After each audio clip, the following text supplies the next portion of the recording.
নমস্কার বন্ধুরা, Ripa simple life থেকে তোমাদের সবাইকে স্বাগত।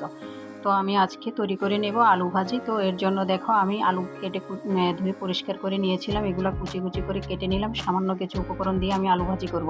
তো এখন আমি এখানে কড়াইতে তেল গরম দিয়ে দিলাম, দিয়ে আলু দিয়ে দিলাম, দিয়ে এখানে আমি কাঁচামরিচ, স্বাদ অনুযায়ী লবণ, হলুদের গুঁড়ো আর সামান্য পরিমাণে একটু গোলমরিচের গুঁড়োটা অ্যাড করে দিয়ে তারপর আমি এটাকে ভেজে নেব।